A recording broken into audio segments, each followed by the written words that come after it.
Hello, Sisters Unbothered. Welcome to the Sisters Unbothered podcast, where we drop the masks, speak our truth, and show up fully as we are.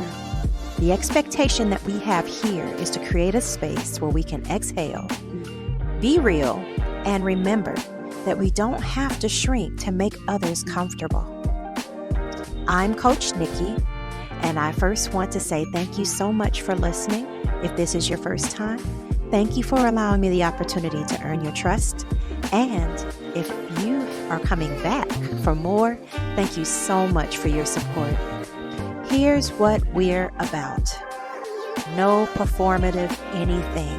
We are tired of wearing facades. We are tired of putting on airs. We will no longer apologize for taking up space. No dimming our light so others can shine. Just sister-to-sister conversations about the stuff that matters to us. Our healing, our growth, our dreams, and our right to live unbothered by anyone else's expectations. Now, whether you're unlearning old patterns, setting boundaries that make people uncomfortable, or just trying to figure out who you are when you're not busy being everything to everyone, guess what? You belong here. So, grab your coffee, your tea, your journal, or just your beautiful self, and let's dive in. Because my story matters, your story matters, our voices matter, and we deserve more. Let's go ahead and get started. Hey, what's up, y'all? How are you? Welcome back. We are getting ready to peel back the layers of the UNMASK series topic this week, self-stewardship.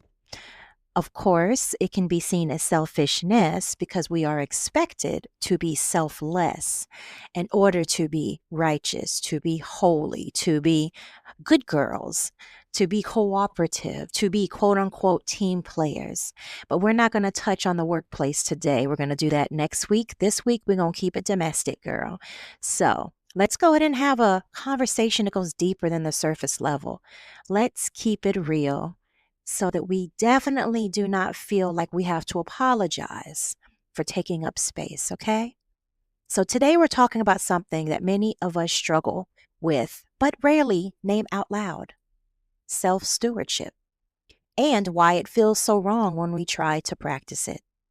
But before we dive in, I want you to grab your notes, your journal, your notebook, your phone, or even just a mental note. Just take a moment, breathe, and allow yourself to receive, because this conversation is going to require some honest reflection. Now, I want you to think about the last time you chose you. Not your kids, not your partner, not your community, not your clients, not your mama, your sister, your best friend. Just you. When was the last time you made a decision that was purely in service of your own well-being? I'm curious, what came up? Guilt? Resistance? The need to explain yourself? Maybe you're even having trouble remembering the last time. Sis, you are not alone. And more importantly, you're not broken and you are not unique. This is something that is common amongst all of us, not just Black women, probably more so women of minority communities. But I'm pretty sure our white sisters also can speak to this space, just as womanhood as a whole, that we tend to be expected to be of service to everyone, not ourselves. Now, we've been conditioned, absolutely, especially as women of color, especially as women who've been told we're strong and can handle everything, anything, to believe that care is something we give away, that our value is measured in sacrifice, that saying no or even pausing to consider what we actually want will be viewed as selfish. Now, don't get me wrong. We can be selfish and prideful and arrogant.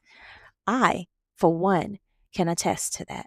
And I am not ashamed to say it because I have repented before God and I ask Him on a daily basis to help me not to show up in the world that way.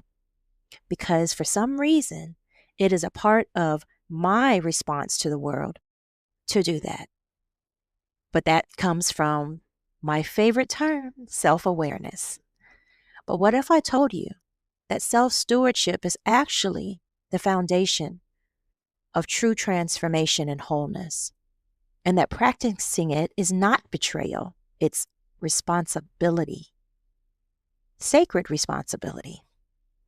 The Bible speaks often about the condition of our souls, whether they're speaking from the perspective of our heart, our mind, our inner being. That is our soul. That is the very essence of who we are. We are a soul with a body. Okay? So, if that be the case, then all of the external things that we pour our everything into are not the beginning of the end. See, here's what they don't tell you about self-stewardship or self-care, as some of us say. It's not about bubble baths and face masks. Though if that's your thing, do your thing.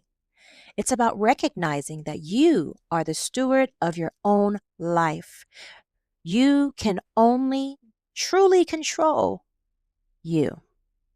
You are responsible for the care and keeping of your energy, time, emotional capacity, dreams, and boundaries. You are responsible for the quality of your spiritual relationship with our Lord. You are responsible to read His word and apply it to your life. You are responsible for applying not just the word of God, but worldly knowledge and wisdom that benefits you in that season to your life so that your life can be lived in a way that God intended, not the rulers of this world. And a lot of us are living in the way that the rulers of this world desire for us to live for this very reason, a lack of stewardship. And sis, if you're not stewarding yourself well, everything else suffers. Your relationships suffer because you're operating from depletion. Your work suffers because you're running on fumes. Your dreams suffer because you're convinced that they don't matter as much as everyone else's needs, or you are just too doggone exhausted to pursue them. So let's talk about what this really looks like practically, not just in theory, because we're about action over here, sis. So let's talk about red flags of self-neglect. I definitely have a chapter on this in my book, Reciprocity Eludes Me, because this is something that I truly had to come to terms with. And it took me years to drop those habits and develop habits of self-care and self-stewardship. And I'm not perfect. I still bob and weave in and out, ebb and flow in and out of being effective or not. That's life. We continue to learn, we continue to grow, but we keep moving.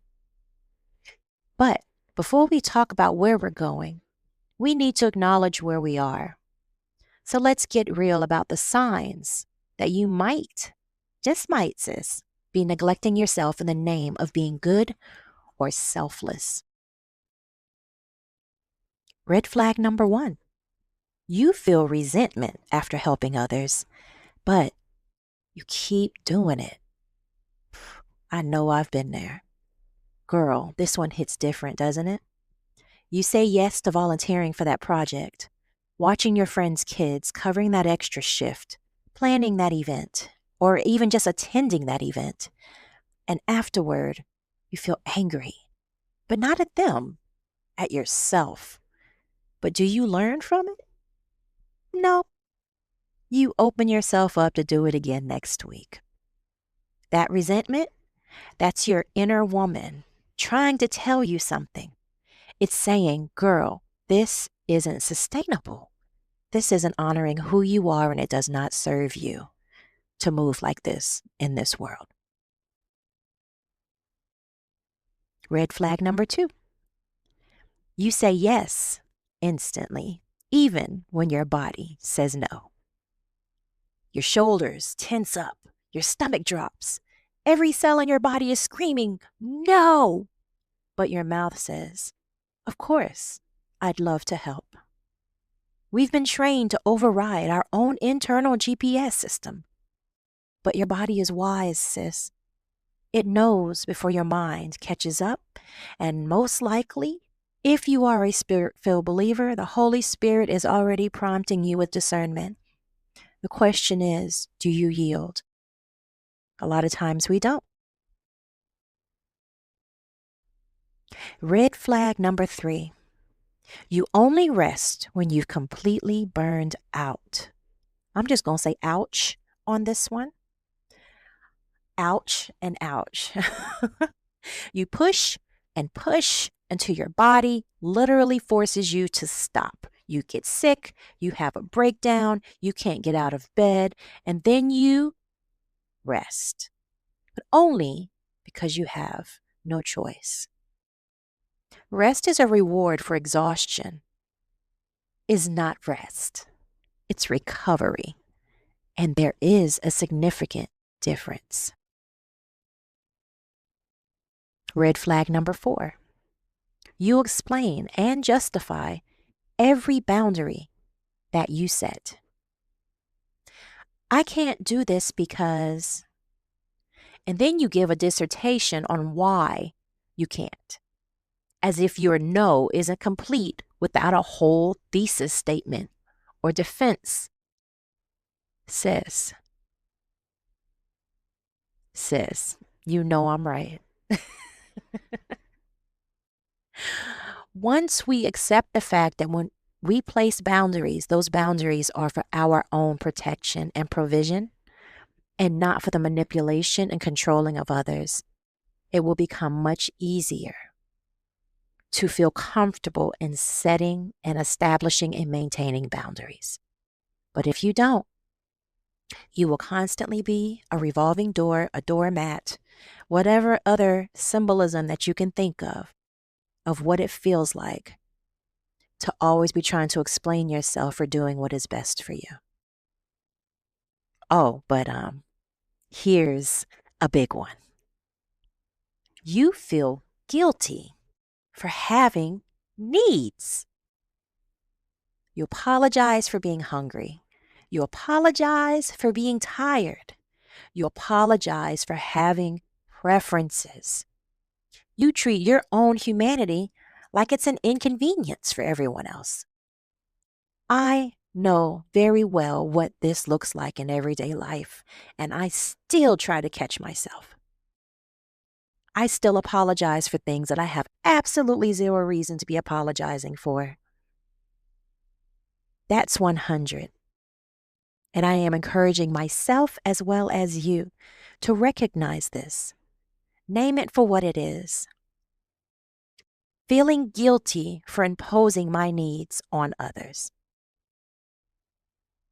Does this sound familiar for you? If you're nodding along, I want you to know that this is not judgment. It's a moment of awareness. And awareness gives you power. You can't change what you don't acknowledge. So now that we've named it, let's talk about what we're going to do about it. Shall we?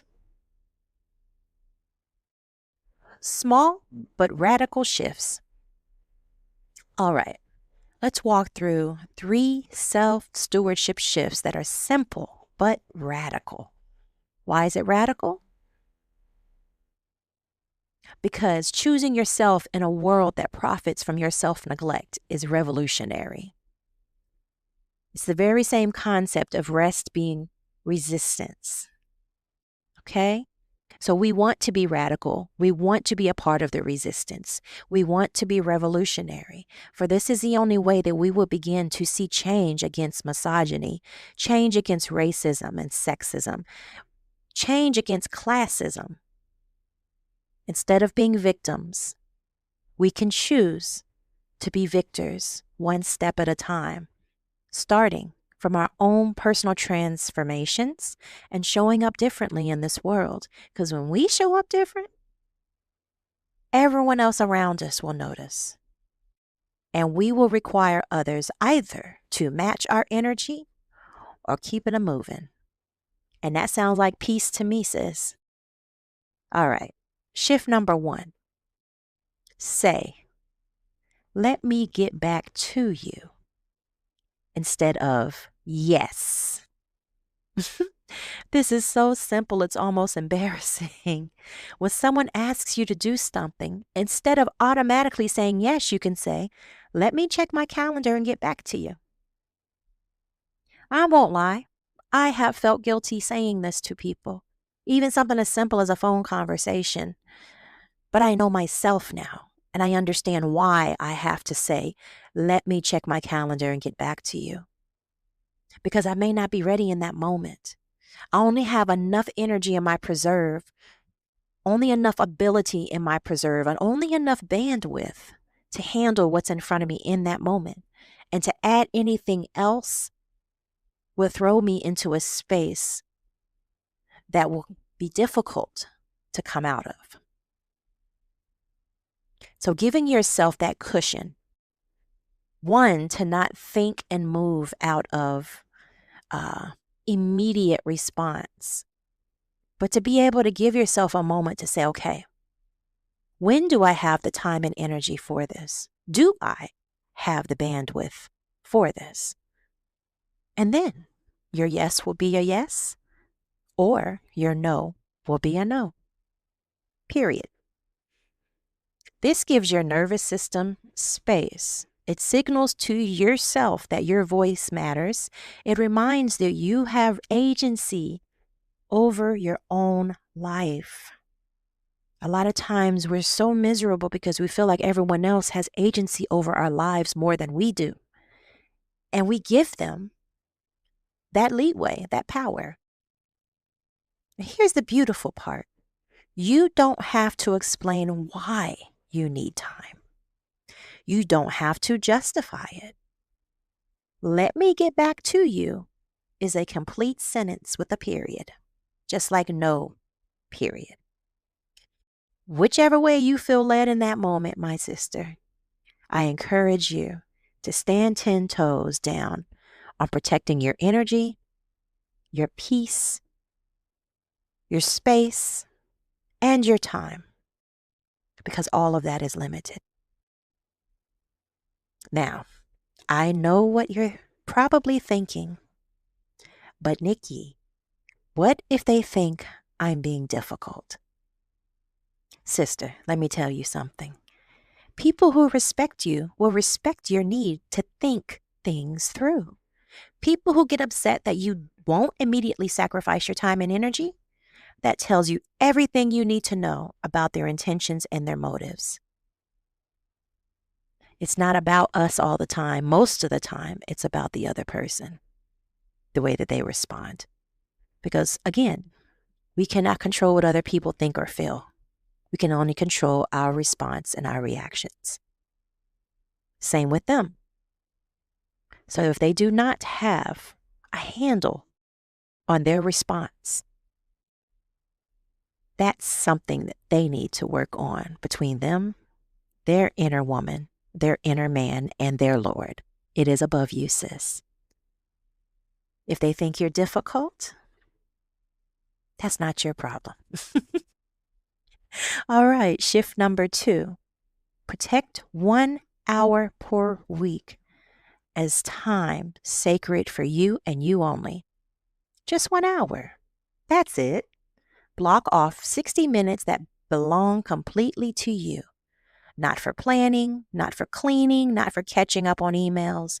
Just being, reading, walking, napping, journaling, staring at the ceiling, if that's what you need. I remember uh, one lady telling me that she just goes and sits in the middle of her bed with a blanket over her just to shut out the world and just give herself a moment.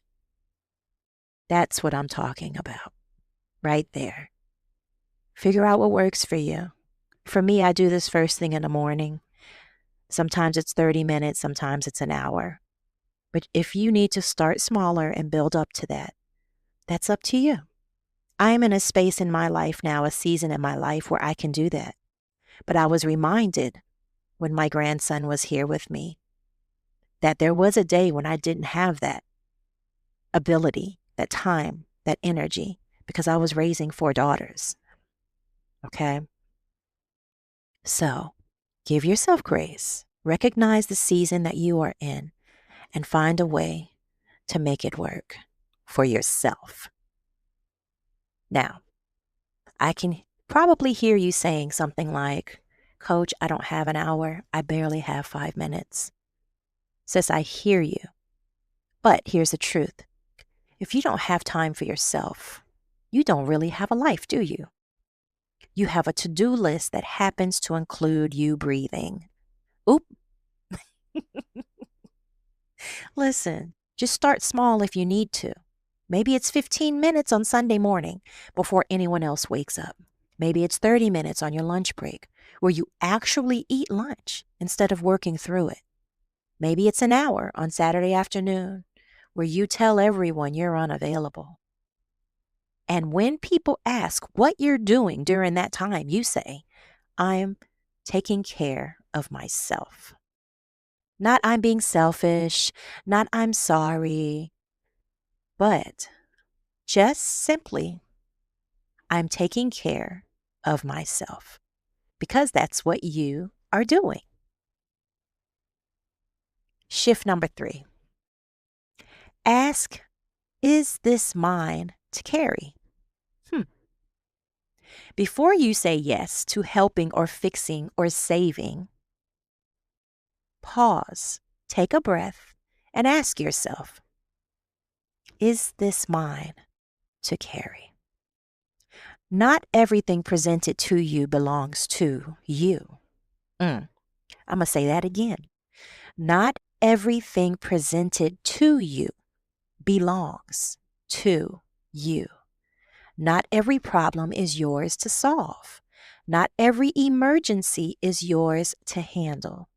Just because you can do something doesn't mean you should do it. And I say that with 4 adult daughters and a grandson. That hit. Because at one point, when is it no longer your responsibility? Or when it is your responsibility, what is too much and what is enough? Because people would like for you to believe, especially if you've been giving your whole life, overgiving, that you're not doing enough in that moment. Your grown sister calls you crying about the same relationship drama for the 100th time. Is this yours to carry? I hate to admit that I was that sister at one point for a large part of my adult life. Your coworker is stressed about a project that has nothing to do with you. Is this yours to carry? Your neighbor needs help moving, and you're already exhausted and overwhelmed. Is this yours to carry? Discernment is not selfishness, it's wisdom. It's recognizing that you have limited resources and you need to steward them well. And here's what's beautiful about this question. It doesn't automatically mean no. Sometimes the answer is yes. This is mine to carry because I love this person and I have the capacity. But now you're choosing from a place of clarity, not obligation. And if I may, for a moment, have an unmask, I am still struggling with this financially. My family and I have this habit of basically depending on each other. one's out of money, we ask and we borrow, and one loans and the other borrows, and so forth. I'm sure we're not the only ones that do that. But at some point, one has to come to the realization that it's not always the other person's problem. It hurts a little bit, doesn't it, to think of it that way? But it is what it is, okay? And so I'm learning that I need to ask the Holy Spirit to help me to discern. When do I need to ask for help, and when do I need to trust more? Or when do I need to help instead of standing firm behind boundaries? And here's what's beautiful about this question. It doesn't automatically mean no. And so I want you to remember that you're choosing to give yourself cushion and time to think about it with intention, thought, and time for prayer and spiritual guidance before responding. Now, what happens when guilt shows up? Let's talk about what happens when you start implementing these shifts, because I need to prepare you for something. The guilt is coming. You're going to say, let me get back to you. And you may feel guilty at first, but you are going to protect your hour and feel guilty. You are going to ask, is this mine to carry, and feel guilty. Sis, I need you to hear this. Guilt doesn't mean you're wrong. It often means you're growing. Guilt is what surfaces when we disrupt patterns that kept us safe, but small. When we were little, being agreeable, being helpful, being selfless kept us loved. It kept us safe. It kept us accepted even. But what kept you safe at 7 might be suffocating you at 37. So when that guilt shows up, don't run from it. Don't ignore it. And don't let it convince you to go back to old patterns. Instead, get curious about it. What exactly is this feeling of guilt trying to tell me in this moment? Am I trying to protect an old story? Or am I feeling this because I am actually stretching my comfort zone, which equals growth? Maybe it's the story that says your worth is tied to your usefulness. Maybe it's the story that says love is conditional on your sacrifice. Maybe it's the story that says you don't deserve to have needs. Those stories served you once, but they don't serve you now. And part of unmasking is letting go of the stories that no longer fit who you are becoming. So let that guilt be your signal that liberation is in motion. Let it be your reminder that you're breaking generational patterns. Let it be your confirmation that you're choosing yourself, maybe for the first time in your life. And if you need permission to feel guilty and do it anyway, here it is. Coach Nikki gives you permission to feel guilty and still choose yourself. You have my permission to feel uncomfortable and still set boundaries. You have my permission to feel selfish and still practice self-stewardship. Because here is the ultimate truth, my sister. Self-stewardship isn't about becoming selfish. It's about becoming whole, healthy, healed. It's about recognizing that you are not a well that everyone else gets to draw from until you run dry. You are a human being with needs, desires, limits, and dreams, and callings and purposes that matter. So, why does this matter, sis? I want to go a little deeper with you before we wrap up. Because this work of self-stewardship, It's not just about you. It's about the ripple effect you create when you start honoring yourself. When you practice self-stewardship, you give other women permission to do the same.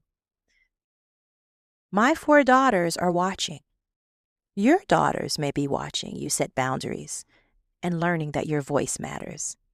Your friends, your girlfriends, they see you choosing yourself and start questioning their own patterns of self-neglect. You show up to work, your relationships, your community, your church, from a place of fullness instead of depletion. And then what? Then you become better. A better leader, a better partner, a better friend, a better parent. Not because you're sacrificing more, but because you're giving from overflow instead of emptiness. That's so good. That's good. And on a deeper level, you're disrupting systems that depend on your self-neglect. That's how this empire has been built, y'all. That's how it's been built. I won't get into that right now. We'll get into that with the Sacred Resistance episode. But for now, I'm just going to throw that out there. We are disrupting the systems that depend on our self-neglect. You are refusing to participate in the narrative that women, especially women of color, are supposed to be everyone's emotional supply closet. Yeah, I said it. That's revolutionary work, sis. That's sacred work. And it starts with you asking yourself, what would it look like if I stewarded my own life as carefully as I attempt to steward everyone else's? I encourage you to journal that question because that's a good one. All right. Well, your call to action this week is simple yet powerful. I want you to open your journal or your phone's notes app or just grab a piece of paper and ask yourself this question. What's one area of my life that's been asking for my attention, but I've ignored it in the name of being selfless? For me, in this season, that is my physical health and my financial health. In the previous season, it was my mental and emotional and spiritual growth and health. So again, this goes back to self-awareness and God consciousness. Maybe it's your health, maybe it's your creative dreams, maybe it's your need for rest. Because I understand, I need a vacation so bad right now. Maybe it's a relationship that's been draining you. Maybe it's a commitment you said yes to but wish you had not. Write it down, acknowledge it, and then ask yourself, what's one small step I can take this week to honor this area of my life? You don't have to completely overhaul your life overnight, but you can start. You can take one small step towards stewarding yourself better. Sis, a baby step is still a step. And remember, you deserve your own care. You deserve your own attention. You deserve to be the recipient of your own kindness, not just the source of everyone else's. And I will throw this in there because this is something I have been working on also. Stop looking for someone else to give you what you deserve. Okay? Stop looking for someone else to be the source. Choosing yourself is not selfish. It's necessary. It's recognizing that you are worthy of the same love and care you so freely give to others. Yes, the Bible tells us to love the Lord our God with all of our being and to love others as we love ourselves. But if we don't even know how to love ourselves, how do we know how to fully, truly love others? Because loving others can drain us, absolutely, completely deplete us if we don't love ourselves. Okay? Now, that is all for this week's episode. It's actually shorter than I thought it was going to be. If you want to join this conversation, please join the Sisters Unbothered community on Substack. There you will have access to information and content that I send out specifically for this series, such as the training videos, the worksheets and handouts, affirmations, also live sessions and coaching sessions, which we do have a coaching session on Saturday mornings at 11:30 Eastern Time. In the Substack group, you will be kept up to date if I will or will not be hosting live sessions or coaching groups during that week. Okay?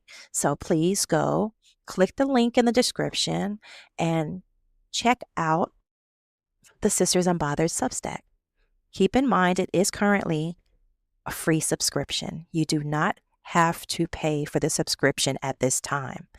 Later on down the line, after I finish this first round of the UNMASK series, I may add a paid tier where you will get access to more specific and relevant and information. Okay, I drew a blank there, y'all. But for now, for the rest of this year, this cohort of the UNMASK series is free, including the coaching sessions and all content that is provided to you.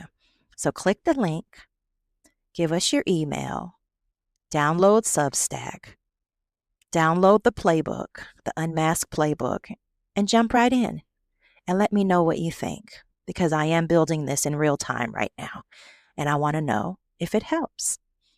Now, next week, we are going to start talking about unmasking at work.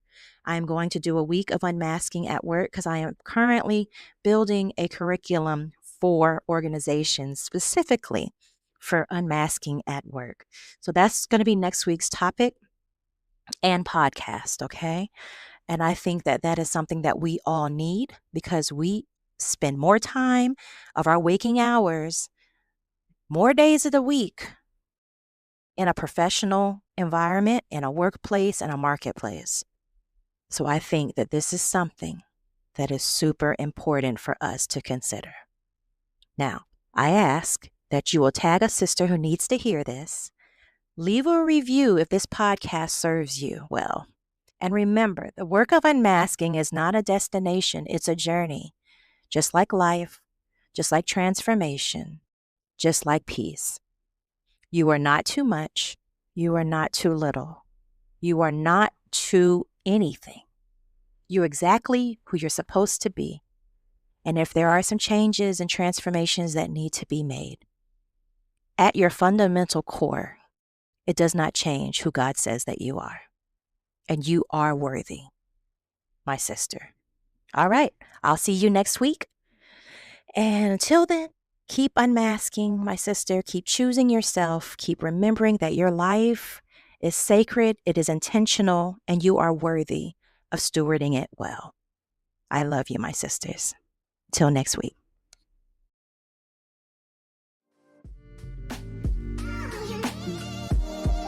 You have been listening to Sisters Unbothered, a sacred sanctuary for Black women and women of color who are reclaiming their peace, power, and presence in a world that demands merely our performance. This season, we're journeying through the UNMASK series, a multi-layered experience of personal development training, emotional healing, and group coaching for women ready to take off the masks, step into congruency, and live as their whole, healed, authentic selves. If you are, in fact, ready to go deeper, if you are ready to unlearn and relearn, deconstruct and rebuild within yourself and your life, join us for the live transformation circle sessions on Thursday evenings, transformation coaching calls, which is basically group coaching on Saturday mornings. And if you're ready for personal, tailored strategy and growth, I am currently accepting new one-on-one coaching clients. Click the link in the description and send me a message and schedule a discovery call. You weren't born to live silenced. You weren't created to shrink. You are worthy of rest, reciprocity, and radical love. Sis, this is your season to unmask, unlearn, and unbecome what never belonged to you. Until next time, Be encouraged. Be empowered. Be fulfilled. Be unbothered.